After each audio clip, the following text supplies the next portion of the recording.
there was this one time I did a live session. I think it was the third week kot. Minggu ketiga buat live. Like it was almost 1 a.m. Like all of a sudden there was this bunyi loceng. In your house?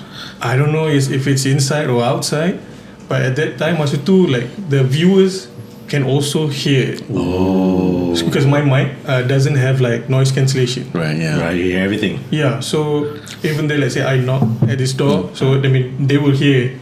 So then do you guys hear like bunyi loceng ke tak kan? Mesti ada banyak komen. So like everybody was like yes. So shit. Okay, and then I just okay tak apa, cool dulu. Let's take 5 dulu. So I go take smoke and everything. Okay, kita start balik waktu tu. Like 3-4 minutes lepas tu I heard it again. I was like okay. I mean I tell my viewers waktu tu lah. My neighbor is an Indian. But I've stayed here for almost 2 years. Aku tak pernah dengar neighbor aku Guna loceng. Yeah, guna loceng at this time. How did it sound? Loceng. Like a small bell. Like a service bell. Yeah, like constantly. It was ding ding ding ding ding. Yeah. So yeah, I don't know. Alright. But you're not the only one. All your viewers were. Yeah, because the mic was like I said, they did noise cancellation, so you could hear everything. Tapi was it distracting when your guest telling the story?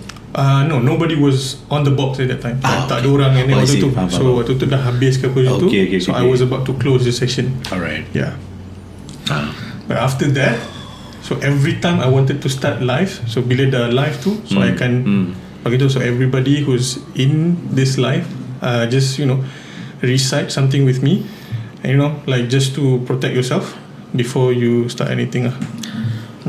We should take the notes, because I don't know. I mean, I think you guys might heard this, because when you talk about it, yes, it became closer. Yeah. So that's what they say. So I don't know if it's like how true is it. You're not wrong. Yeah, It's You're not debatable, wrong. I guess.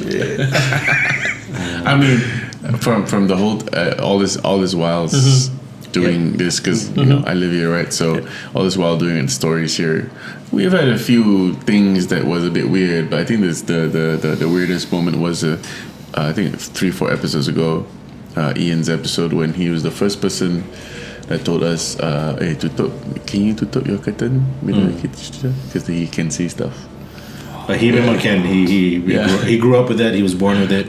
So I was like, all these episodes we've done, nobody has asked us to close the curtain, and he told us to close the curtain. Like sometimes, I think it's a good 5 to 7 guests who can see or can feel, and they only tell us that day, that night, that what else we were talking to them like, okay, that mezzanine when you came from the lobby, to going up that one stair, then finally the first floor kan, dia ada nampak budak ada corner there.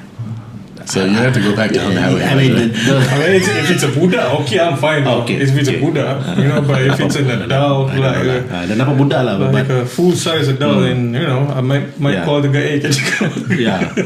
And then Adib, one of our guests, Adib, he was leaving, and he was just like, memang ada benda kat balcony. But so far I've never seen anything. It's just my experience. Like I've never seen it. So it's a good thing. It's a good thing, bro. I hope it's not. But whatever it is, it's a good thing. Whatever people do, people say, you take it also with a grain of salt. But at the same time, you make sure you semangat sikit lah. So that you cannot be like macam, oh my God. I mean, in the other day, Allah is the boss. Yeah, exactly. True. Right? True. So gotta get the strength. Some of our guests said these things are more scared of us than they are scared. And so